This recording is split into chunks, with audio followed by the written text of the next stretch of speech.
কঠোর পরিশ্রম করলে এই হাত একদিন বিরাট জায়গায় যাবে, এবং এত ভালো জায়গায় যাবে যে অনেক মানুষ এই হাতের দ্বারা কিন্তু কর্মসংস্থান খুঁজে পাবে। ঠিক আছে, 21 বছরের একজন, তো চাকরি যদি দেখতে হয় এই হাতে, আমি বলবো এই হাতে অবশ্যই গভর্নমেন্ট জবের হাত।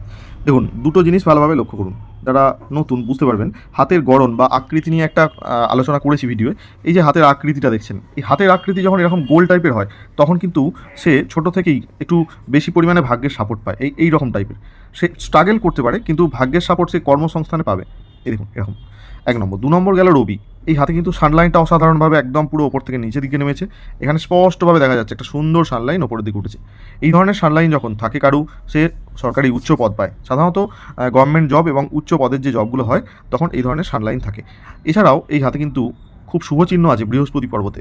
এই যে বৃহস্পতি পর্বতে একটা বড় চতুষ্কোণ আছে, যেটা প্রপার্টি, নিজস্ব টাকা পয়সা, অর্থ সব কিছুই হবে। এবং শেষ বয়সে একটা সুন্দর রেখা আছে, যেটা কিনা একদম পুরো শনি এবং রবি দুটো পর্বতের মাঝে চলে গেছে। অনেক সময় মানুষ কি করে, যারা পরামর্শদাতা বা বড় উচ্চ পদে চাকরি করে, এসি ঘরে চেয়ারে বসে, তাদের এই ধরনের রেখা হাতে থাকে। বুধ স্থানও অত্যন্ত ভালো। হাতের গড়ন, আকৃতি, রেখার ধরন, ঠিক আছে, মঙ্গল, চন্দ্র সব কিছু বিচার করলে যেটা দেখা যাচ্ছে, হাতে কিন্তু 98% এই ধরনের সম্ভাবনা আছে জব পাওয়ার। এবার রাহু কিন্তু এই হাতে কিছু বাধা দেবে। এই যে রাহু, এখানে রাহু রেখাও যেমন আছে, রাহু রেখাকে ক্রস করে বিপরীত দিক থেকেও রেখা আছে, শুক্র স্থানেও কিছু বাধা আছে।